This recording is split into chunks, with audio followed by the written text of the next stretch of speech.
오늘은 마가복음 세 번째 강의입니다. 무덤 안과 밖에도 보이지 않은 부활 예수.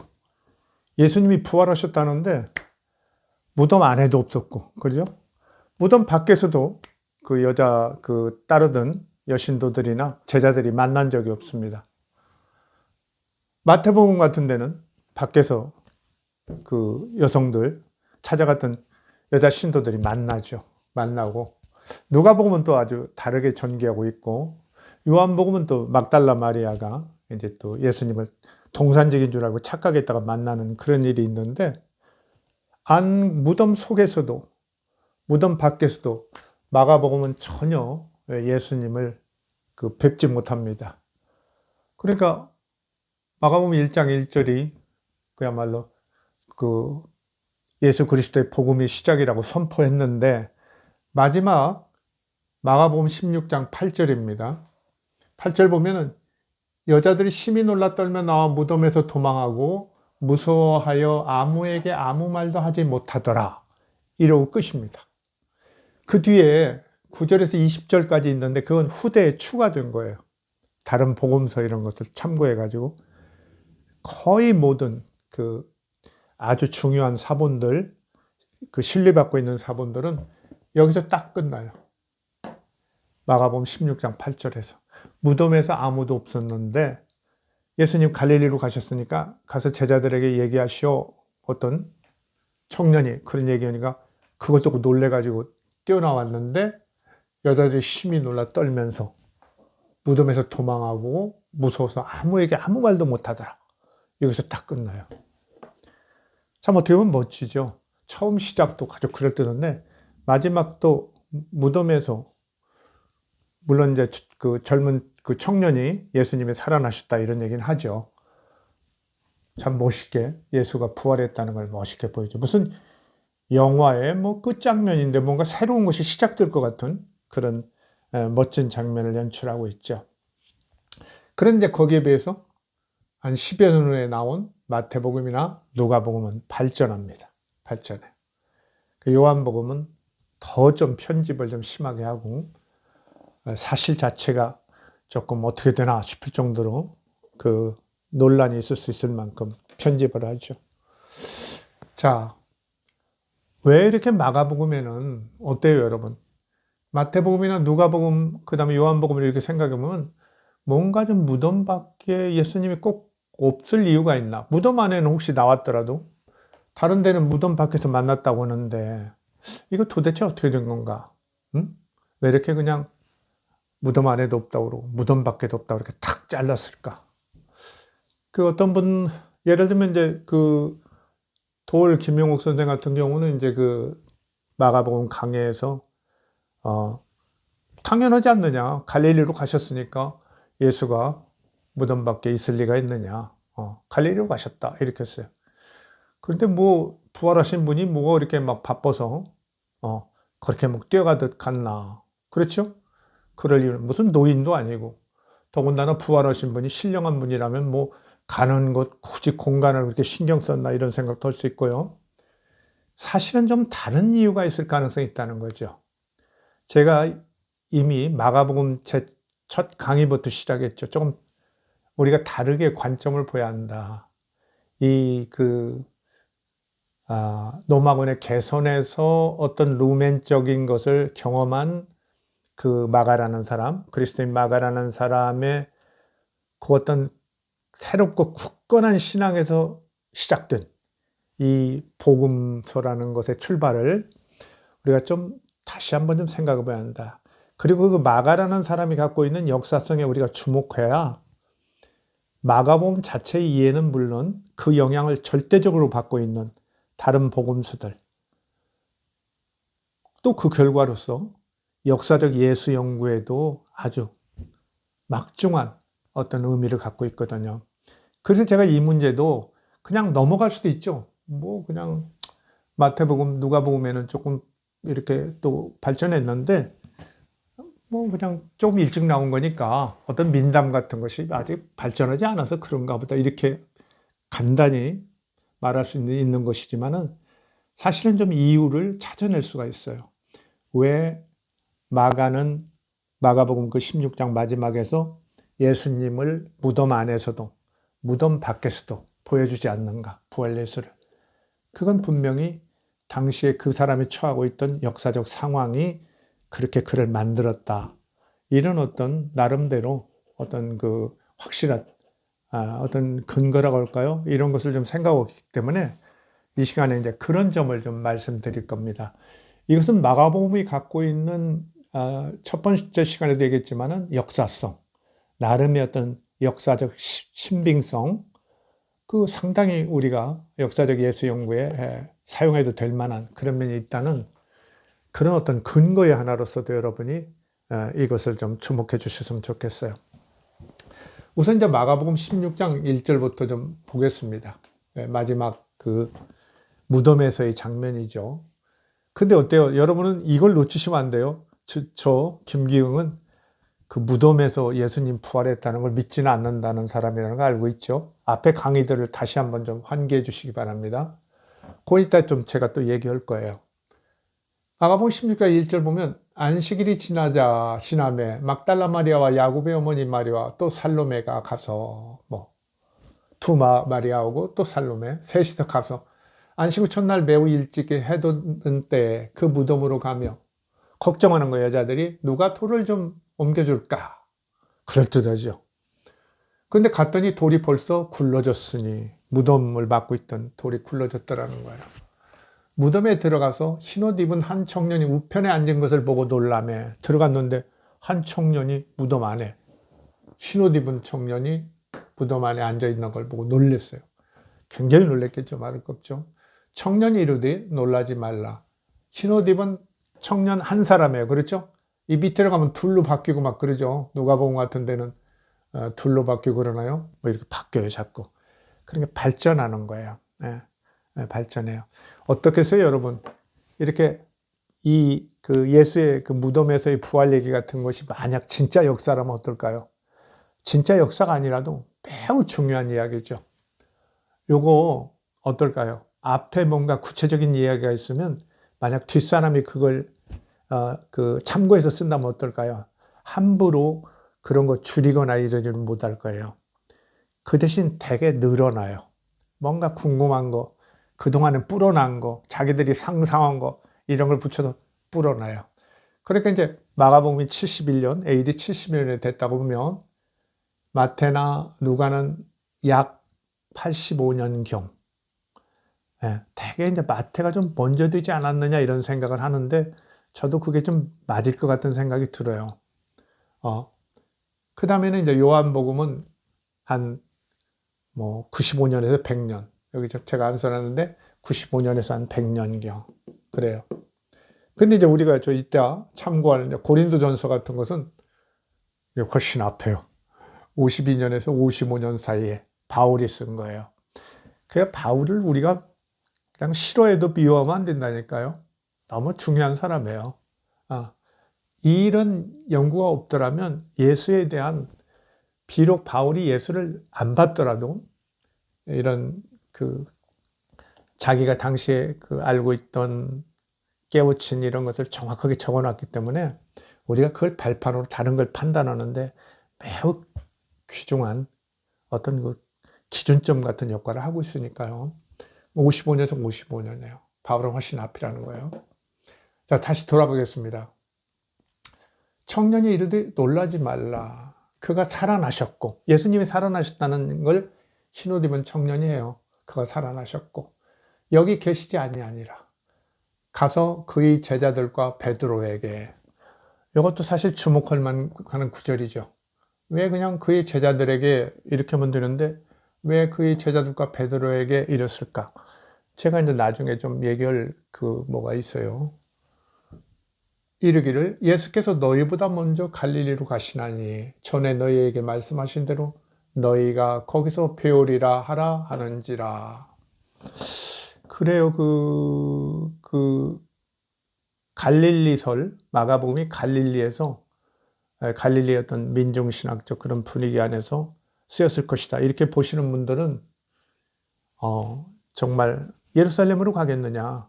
당연히 그런 어떤 민족적 호응 있고 예수를 적극 이렇게 호응했던 갈릴리로 가신다는 건 당연한 너무 얘기 아니냐 이렇게 하는데, 저는 조금 그거 좀 제고해야 한다고 말씀드렸죠.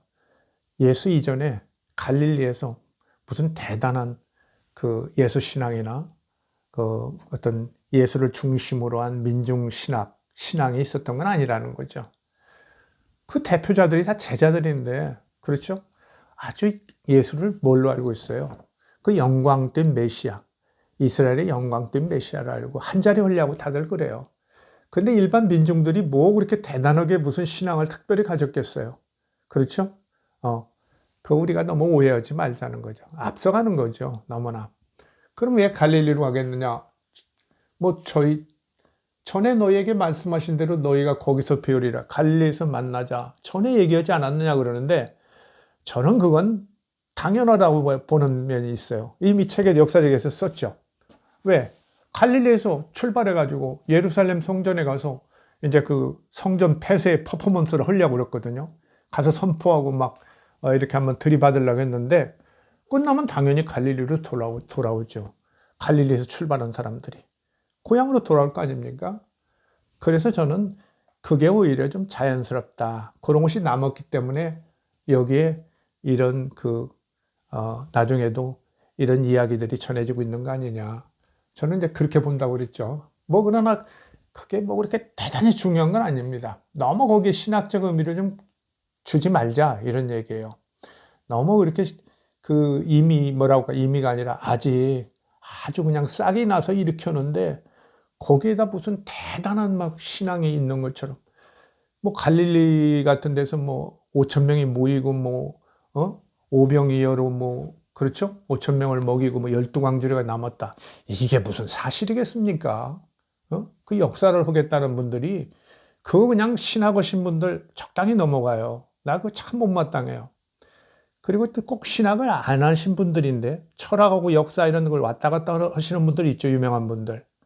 이분들도 그냥 어떤 때는 편의대로 말이죠. 어떤 때는 그냥 역사를 밟아가 가다가 느닷없이 그냥 구름으로 뛰어가지고 막 오병이어 얘기 같은 거 적당히 인정하고.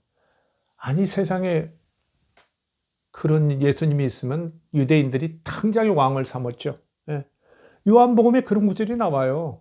걱정스러우니까 요한복음 쓴 저자가 예수님이 너무 그러니까 왕을 삼을까 하면서 예수님이 피했다. 이런 구절이 나오죠.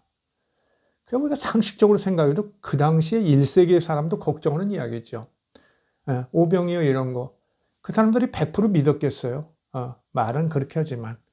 저는 오히려 이제 복음 전파 이런 것을 얘기한 거고, 더군다나 마가는 지금 그 누멘적 상황에서 하나님에 대한 어떤 확신, 이걸 가지니까 앞에 예수 이야기는 아주 그냥 자신 넘치게 가는 거예요. 그러니까 그냥 그 민담 이런 것들도 그냥 팍팍 밀어주는 거예요. 그래서 오병이어 같은 게 실린 거죠. 사실 그거 5천 명이 들판에서 모이고 그랬으면 그 노마 병정들이 가만히 뒀겠어요. 그건 밀란이 일어날까 하면서 그냥 당장에 와가지고 해산시키고 난리죠. 그리고 예수님이 그러잖아요. 나중에 보면은, 내가 그냥 그냥 슬퍼서 고골해도, 같이 울어주지 않고, 즐거워서 노래를 부르도 같이 해주지 않는다. 그게 복음 전파가 얼마나 힘들었다는 것이 복음서 안에 있어요. 예수의 고백으로. 그렇죠? 그래서 이렇게 너무 뒤에 예수 그리스도라는 확신 속에서 신앙적으로 이렇게 쉽게 말하면 뻥튀겨진, 과장된 그런 것들을 적어도 역사적 예수를 운운하면서 하는 그 연구들, 서술들에서는 좀 안 하면 좋겠어요.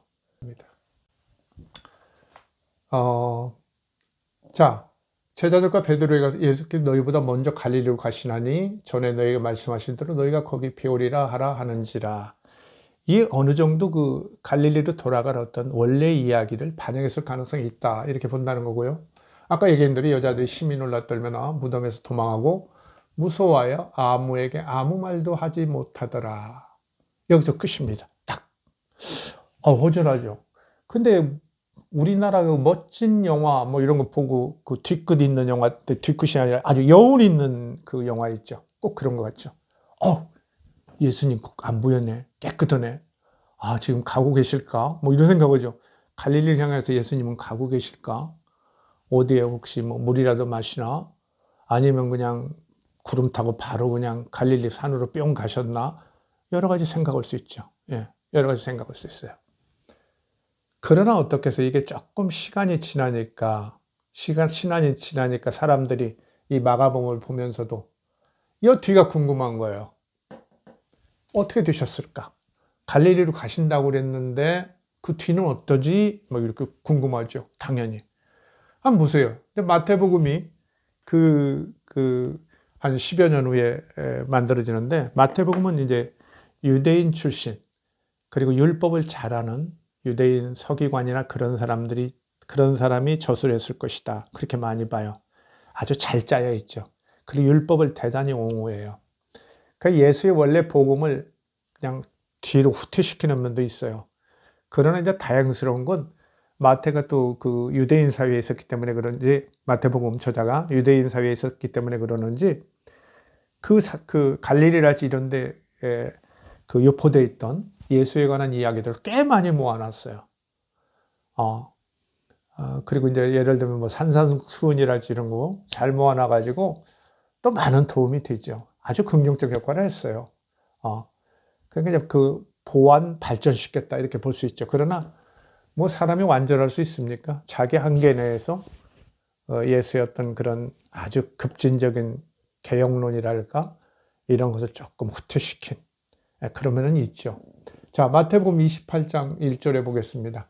안식일이 다하여가고 안식 후 첫날이 되려는 미명에 아침에 아주 조금 밝을 때 막달라 마리아와 다른 마리아가 무덤을 보려고 왔더니 벌써 이제 막달라 마리아와 야곱의 어머니 마리아와 살로메 어때요? 위의 것이 제가 전에 말씀드렸죠. 고대 자료가 구체적인 것이 꼭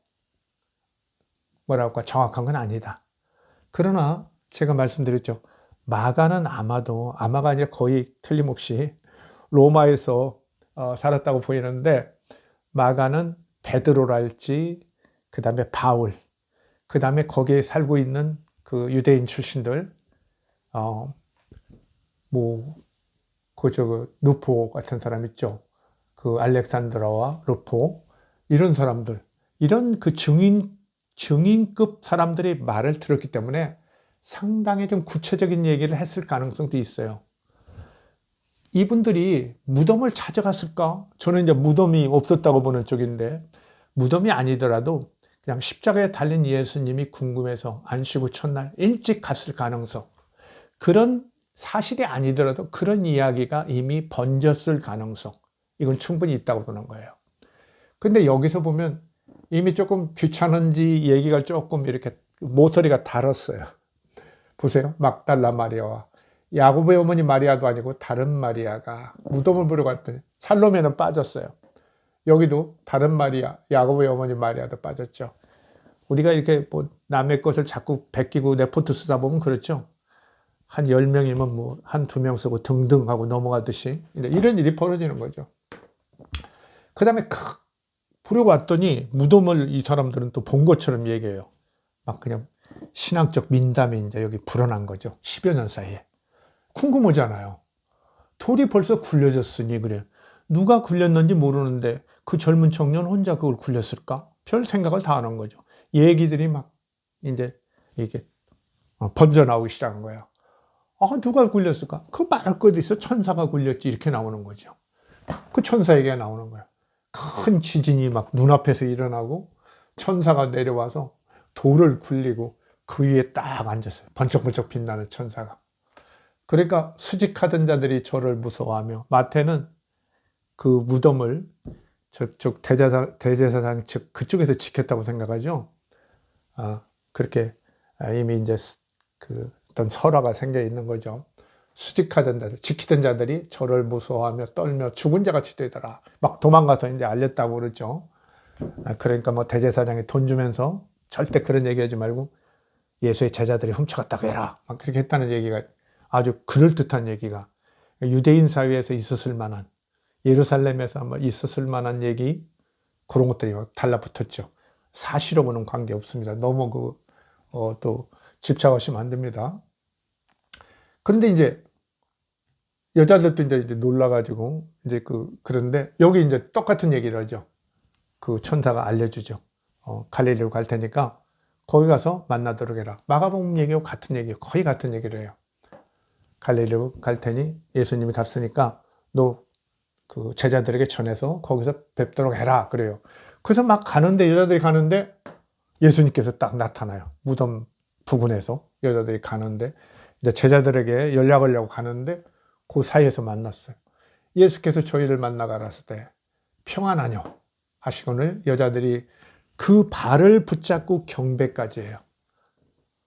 어때요? 여태까지 예수님 부활했다고 해서 그냥 신앙 좋은 사람들은 물론 믿었지만 왠지 좀 꺼름직하게 여기던 사람들은 너무 안심하죠. 그분들이 만나서 예수님 발을 잡았구만. 얘기가 이렇게. 이 민담이, 저는 민담회로 생각해요. 사람들이 만들어내는 거죠. 경배하니, 그 예수님께서 다시 그 얘기죠. 나 갈릴리 가니까 빨리 가서 얘기해라. 그리고 헤어져요. 그래서 이제 그 17절에 보면 예수님이 이제 갈릴리에 가셔서 산 위에서 만나죠, 제자들을. 여기 또 중요한 구절이 하나 있어요, 17절. 제자들이 예수를 배웁고 경배하나 오히려 의심하는 자도 있더라. 이 구절 멋져요. 역사학자들은 대단한 거죠. 제자들이 의심했다. 그런 얘기가 그게 사실이냐를 떠나서 부활 못 믿는 제자들이 처음에는 있었구나. 전해주죠. 자기들이 하는 얘기니까. 마태 신앙 공동체에서 하는 얘기니까. 그때 예수님 뵙고도 그냥 유령인 것처럼 생각하고 못 믿는 사람이 있었대. 막 이렇게 하는 거죠. 이게 왜 중요하냐? 이런 것이 뭘로 발전할까? 하고 생각해 보죠. 이거 10년, 20년. 사람들에게 얘기거리를 주겠죠. 뭐를 주겠어요? 누가 의심했대? 당연히 있죠.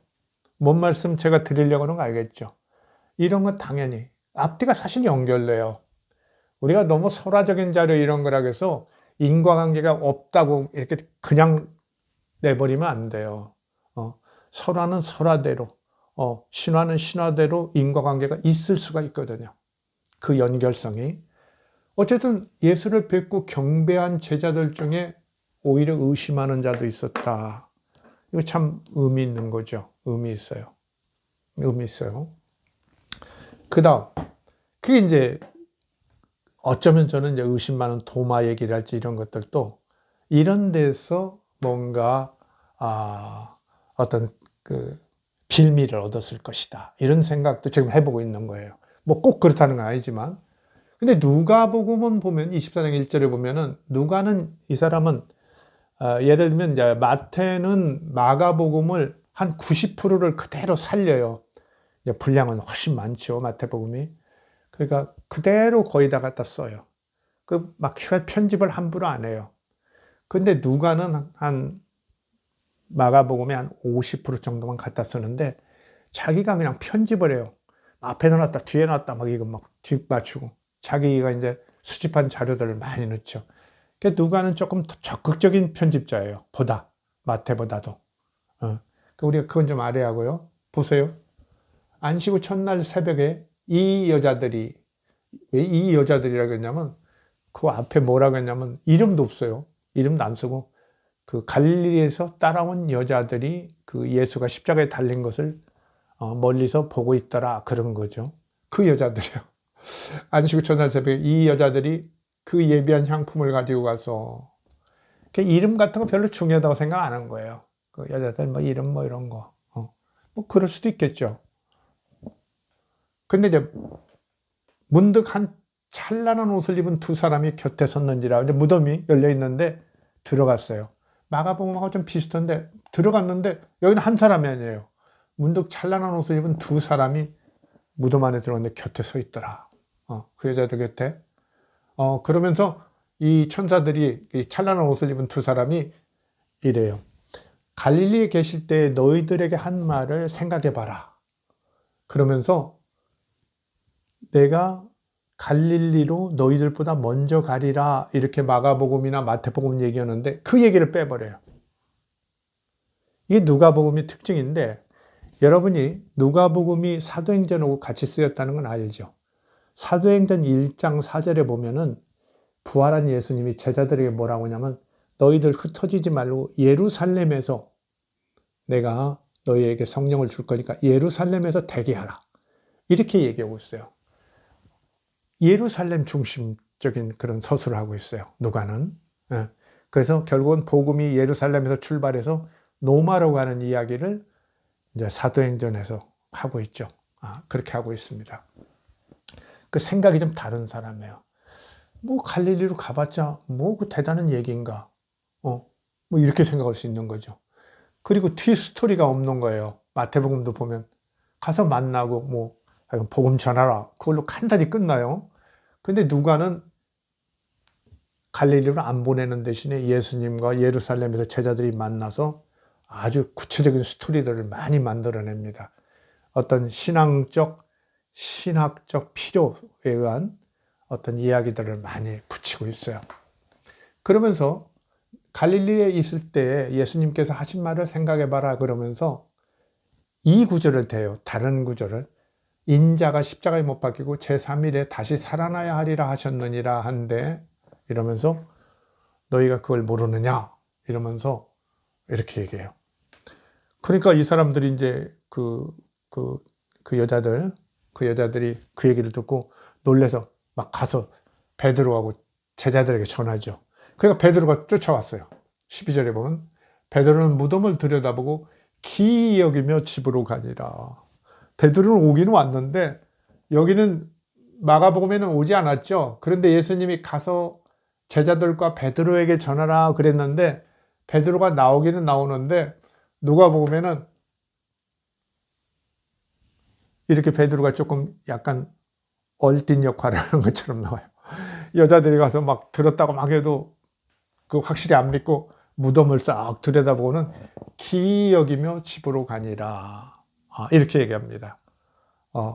약간 좀 그 누가의 태도가 베드로에 대해서 좀 조금 진중하지 않죠. 그런 거 알 수 있어요. 그럼 그걸 끝이에요. 그럼 베드로는 무덤까지 봤는데 그냥 예수님 부활했다는 걸 못 믿었구만 이렇게 오죠. 우리 교회에 옵니다. 그 다음에 이제 유명한 엠마오로 가는 제자들 이야기가 나옵니다. 13절에서 35절까지. 글로바라고 하는 제자와 또 다른 제자 한 사람. 다른 제자 이름은 안 나와요. 글로바라는 제자와 또 다른 사람 엠마오로 가는데 어때요? 막 예수님 회상하면서 얘기하는데 누군가 뭐 같이 자기 옆에 있는데 예수님인 걸 몰랐죠. 모르고 가죠.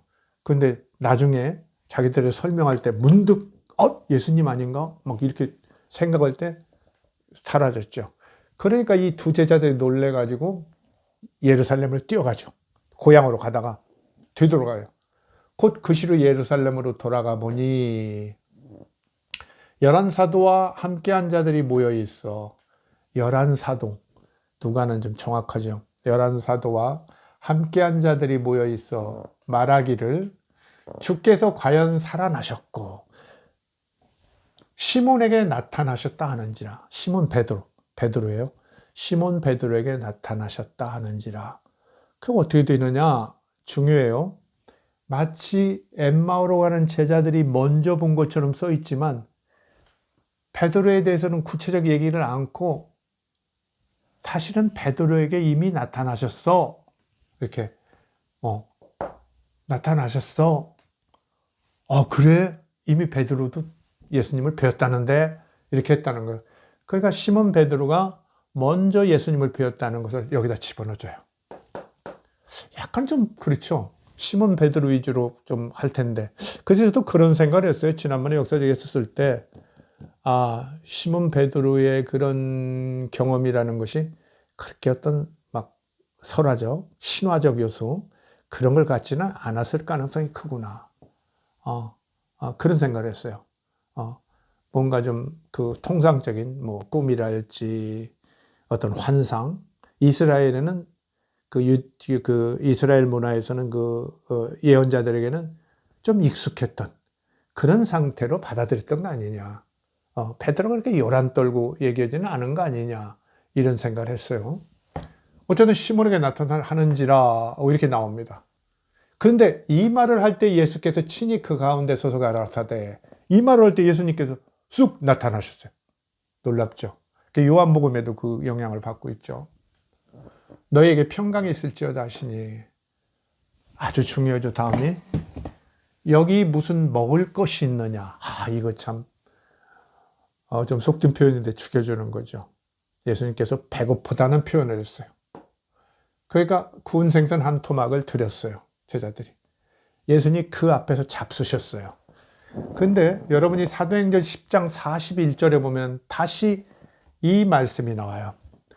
여기서 우리가 말하는 것은 예수님이 부활하시고 예수님과 함께 음식을 먹었던 증인들의 말이다. 우리가 그냥 보통 말이 아니다. 이걸 얘기했어요. 이렇게 세게 나와요. 근데 사도행전은 누가복음을 지은 사람이 졌다는 거 우리가 상식적으로 알고 있는데요. 그래서 예수님이 부활하신 다음에 제자들과 음식을 먹었다는 주장을 강하게 해요. 누가는. 그 영향이 요한복음 21장에도 나와요. 여러분 어떻습니까? 왜 마가는 저렇게 단순한 얘기를 했을까? 좀 궁금하지 않아요?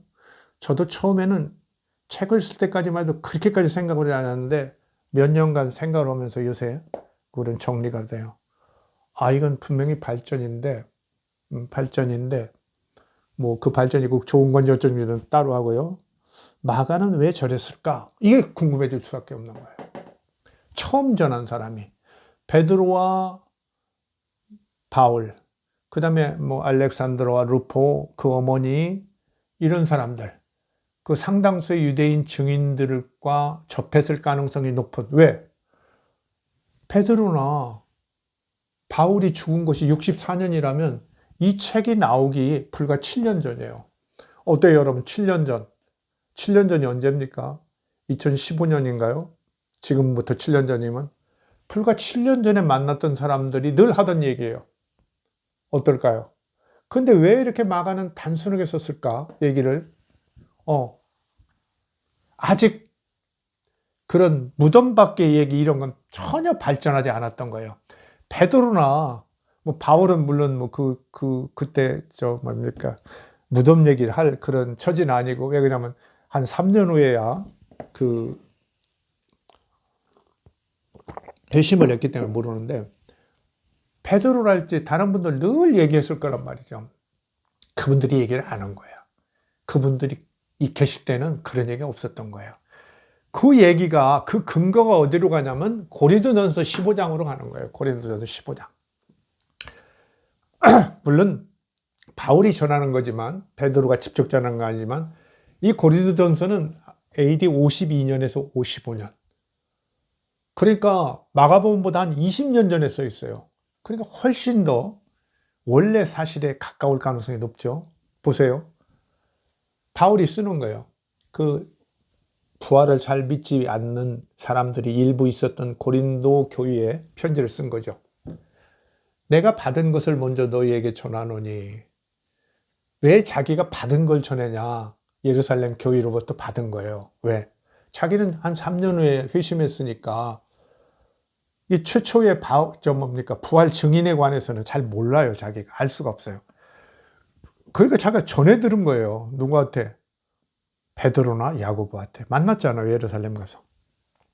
내가 받은 것을 먼저 너희에게 전하노니 이는 성경대로 그리스도께서 우리 주를 위하여 죽으시고 장사 지낸 바 되었다가 성경대로 사흘 만에 다시 살아나사 게바에게 보이시고, 게바가 베드로예요. 베드로에게 보이시고 후에 12제자에게와 그 후에 500의 형제에게 일시에 보이셨으니 그 중에 태반이나 살아있고 나머지는 죽었느니라. 그렇게 나오죠. 그 후에 야고보에게, 예수의 형제 야고보예요.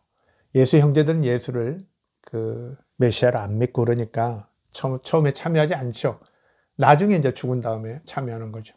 그 후에 야고보에게 보이시고 그 위에 모든 사도에게와 8절 15장 8절 맨 나중에 만삭되지 못하여 난 자와 같은 내게 바울에게도 보이셨느니 이랬죠. 근데 전에 내가 이미 강의할 때 얘기했죠. 부활 강의, 예수 부활 강의할 때 갈라디아서 1장 16절에 보면 어때요? 하나님께서 이방인에게 자기의 그 도를 전하려고 당신의 아들을 나에게 나타내실 때 그런 말이 있어요. 그러니까 하나님께서 예수님을 보내서 자기에게 나타냈다는 거예요. 길거리에서 막 그런 사도행전 얘기는 그건 그냥 민담이고 정말 설하고, 바울의 진짜 고백은 갈라디아서 1장 16절에 나와요. 나한테 예수님께서 나타나셨다. 막 핍박하던 그 대상했던 예수, 막 저주하고 그랬겠죠? 그 예수가 나타나신 거예요.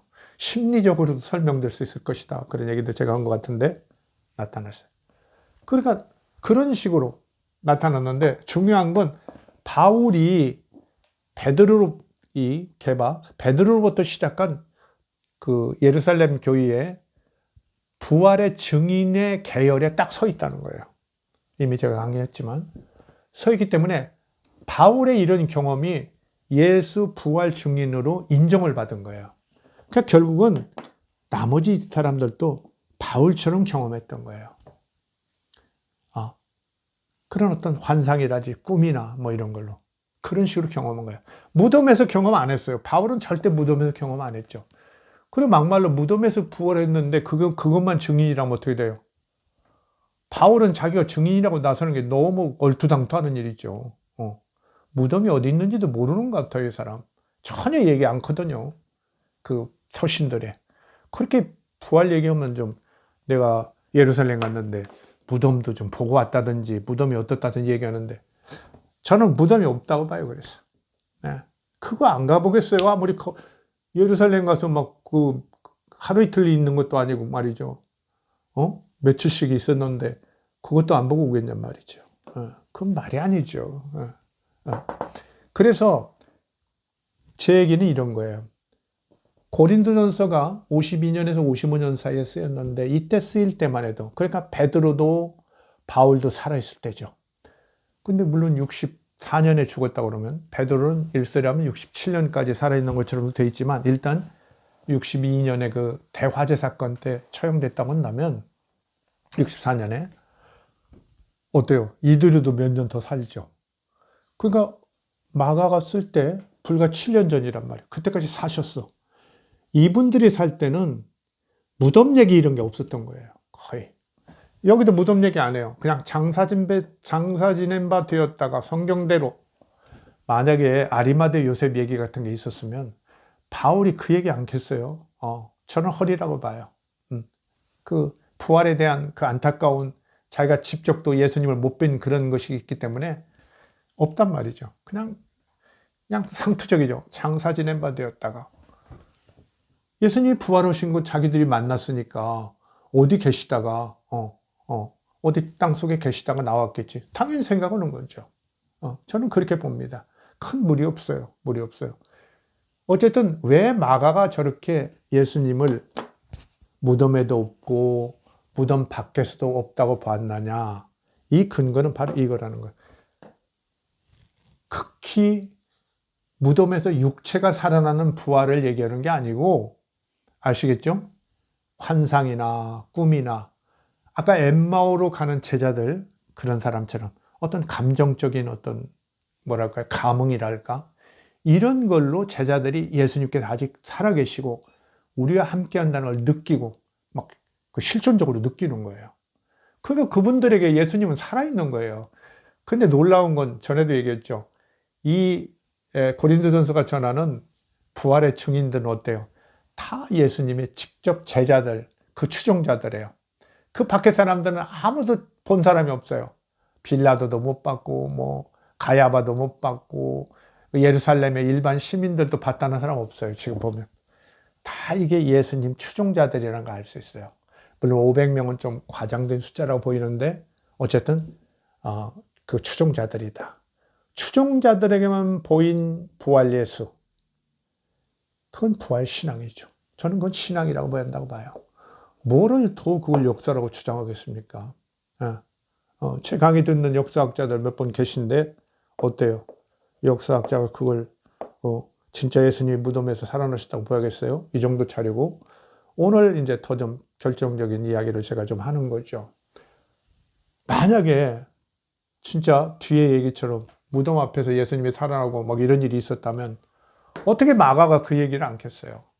베드로가 안 했겠어요, 앞에? 베드로가 진짜 막 여기까지 무덤까지 가서 막 쳐다보고 이랬는데 결국 자기한테 나타났으면 그런 얘기 없었단 말이죠. 전혀 없어요. 예. 뭐 했냐? 어떤 부활이냐? 우리가 말하면 좀 이런 표현하면 되겠지만 약간 영적인 부활 같은. 그 근거를 바로 고린도서 15장에 바울이 여전히 이 부활 얘기를 하면서 고백하고 있는 거예요. 15장 42절에 보면 봐요. 죽은 자의 부활도 이와 같으니 부활이 이런 거라고 얘기하는 거예요. 근데 바울은 뭐 그죠? 베드로도 만나고 야고보도 만나고 막 예루살렘 회의도 하고 막 그런 사람이니까 같은 의견인 거죠. 같은 상황에 대한 인식이죠. 죽은 자의 부활도 이와 같으니 42절 여러분이 이걸 늘 보야 하는데 제가 바울 강의할 때 이걸 좀 이런 것들 더 적극적으로 하고 싶었는데 다른 강의 그 내용들하고 같이 좀 가야겠다 싶어서 내가 거기서 그쳤는데 여기 한번 보세요. 죽은 자의 부활도 이와 같으니 썩을 것으로 심고 썩지 않을 것으로 다시 살며. 죽은 자의 부활은 이런 거예요. 썩을 것으로 심고, 썩을 것이 뭐예요? 육체. 육체가 썩죠. 육체. 썩지 않을 것으로 다시 살며. 육체가 썩지 않습니까? 다른 거예요. 먼저 신령한 것으로 다시 살며 이런 말이에요. 44절 보세요. 육의 몸으로 심고 신령한 몸으로 다시 사나니. 육의 몸, 신령한 몸. 육의 몸은 뭐예요? 인간의 몸이에요. 신령한 몸은 뭐예요? 신이랄지 천사 이런 영적인 이런 것들, 거룩한 존재들. 신령한 몸으로 다시 사는. 그 부활은 그냥 이 육체로 사는 게 아니에요. 신령한 몸으로 사는 거예요. 육의 몸이 있은즉 또 또한 신령한 몸이 있고. 제 얘기가 아니라니까요. 베드로가 살았을 때 바울이 하는 얘기예요. 자기도 부활의 증인이라고 하면서. 그 다음 보세요. 47절. 첫사람 아담은 땅에서 났으니 흙에 속한 자이거니와 둘째 사람은 하늘에 나셨느니라. 부활이라는 건 하늘에 탄생하는 신령한 몸이라는 거예요. 하늘로 탄생하는 게 뭐예요? 그 신적 존재죠. 영적 존재고. 옛날 같으면 다신론적인 때는 어떨까요? 막 신들로 막 태어나고 그렇죠. 태어나죠.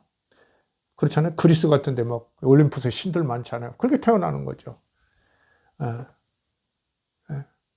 그렇게 태어나는 거예요. 근데 이제 그 유대교는 유일신교니까 어떻게 돼요? 이제 그 신들은 없고 서서히 천사들이 나타나죠. 천사들. 그런 신들이 천사들의 모습으로 이렇게 변형되는 것처럼 나오는데 천사들. 그러니까 신과 하나님과 천사들. 그 다음에 이제 인자 같으니 막 이런 표현이 있는 거죠. 하늘에 있는 신령한 존재들. 달리 표현할 방법이 없으니까. 그렇죠? 하늘에 있는 신령한 사람 같은 존재, 인자 같으니 이렇게 하는 거예요. 그러니까 보세요. 첫 사람은 땅에서 났으니 흙으로 만들었잖아요. 흙에 속한 자요. 둘째 사람은 하늘에서 나셨느니라. 예수님은 하늘에서 났어요. 하나님의 아들이. 죽음을 이겼어. 육체를 이겼다. 육체 한계를 이겼어. 신령하니까 영적인 존재니까 이기는 거죠. 49절. 우리가 흙에 속한 자의 형상을 입은 것 같이 우리 인간들은 우리 신도들은 흙에 속한 자의 형상을 입은 것 같이 또한 하늘에 속한 자의 형상을 입으리라. 우리가 부활해서 이렇게 예수님처럼 되리라. 하늘에 속한 자의 형상. 신령한 몸이죠. 신령한 몸이에요. 그러니까 바울이나 베드로가 이렇게 그 믿는 예수님은 그 무덤에서 막 살아나시고 이 누가복음처럼 이렇게 막 생선을 잡수시고 이런 예수님, 그 부활 예수가 아니에요. 아주 신령한 예수예요. 영적인 존재예요. 신적인 존재예요.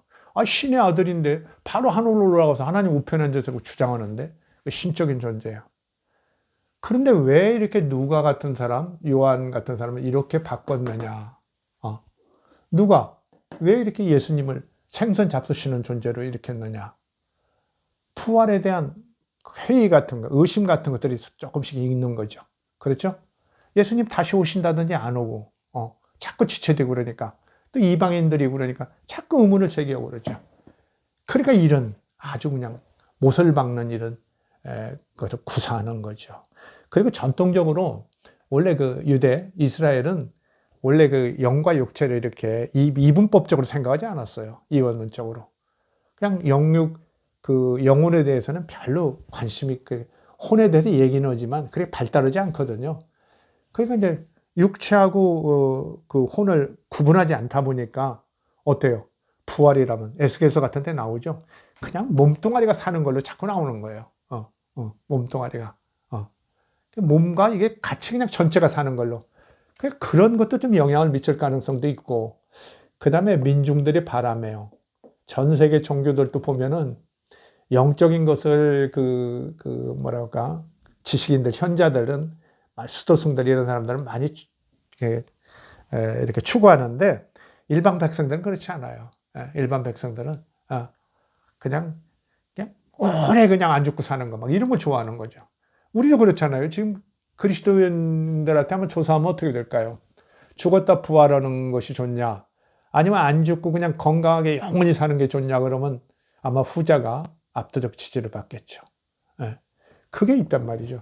그래서 이게 루가가 그러니까 뭔가 적극적으로 생각한 거죠. 이게 어떤 신앙적 위기에 봉착하고 있는데 이걸 어떻게 돌파할 것이냐, 돌파한 거죠.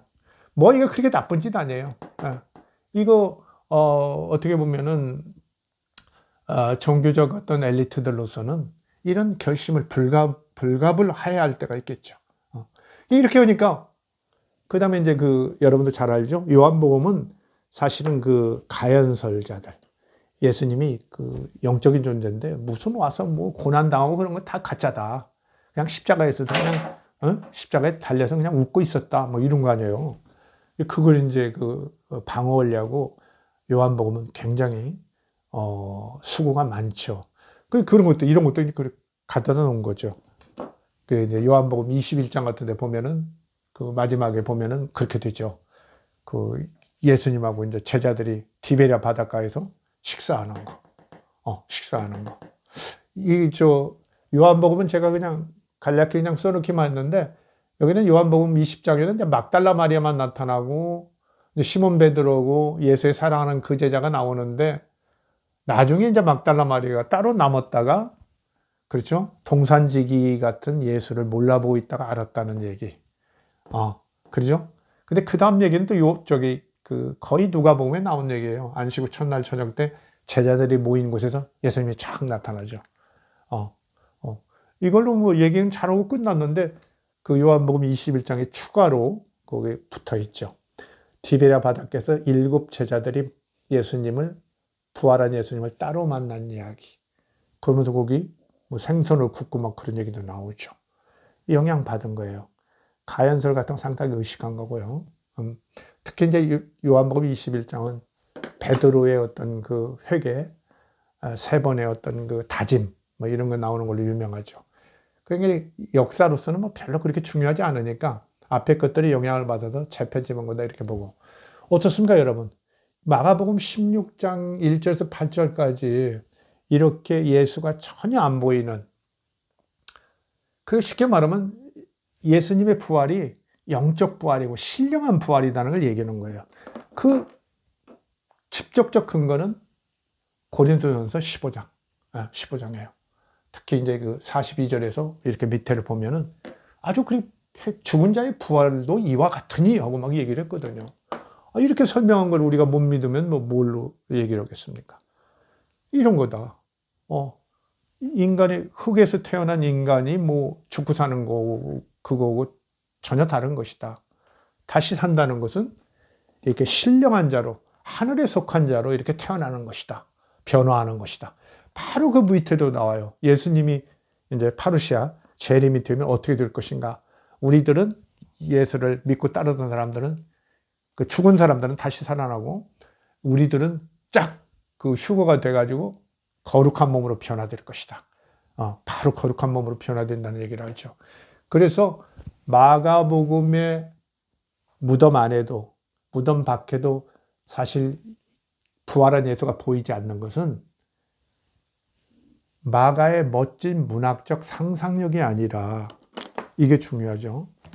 베드로랄지 바울, 그 다음에 예수의 그런 그 증인들, 예수의 그 공생애와 부활의 증인들이 로마에도 상당히 영향을 주었고, 그들의 어떤 그 고백이나 이런 이런 것을 직접 들었던 마가가 함부로 쓸 수 없었던 거예요. 쓸 수 없었어요. 그래서 이렇게 지금 조금 약간은 문학적인 발전을 취했지만 어때요? 영적인 예수의 부활이라는 걸 해치지 않는 범위에서 서사를 조금만 이렇게 풀었던 거예요. 그래서 길게 얘기를 안 해요. 이 사람이 뭔가 증인들의, 그 다음에 증언들의 어떤, 보통 증언입니까? 베드로랄지 바울, 이런 사람들, 그 다음에 또 몇몇 또 그런 분들, 그 증언들을 너무 의식했죠. 아주 의식했기 때문에 이 부활을 그렇게 함부로 이렇게 뒷사람들 몇십 명 흘러가가지고 민담이 섞이고 신앙이 더 가미된 이런 변형된 부활당, 이건 없는 거예요. 깨끗해요. 그 예수님은 그냥 지금 이것만 봐가지고는 어떻게 부활되는 걸 모르는 거죠.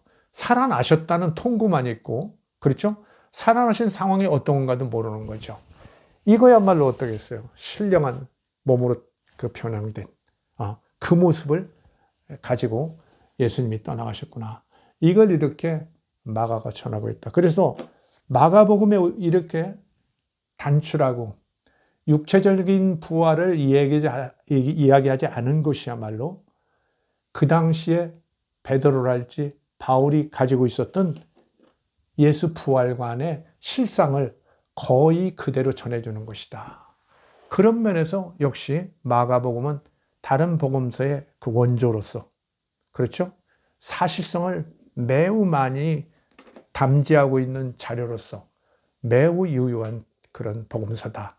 이걸 다시 한번 확인하는 겁니다. 이상 마치겠습니다.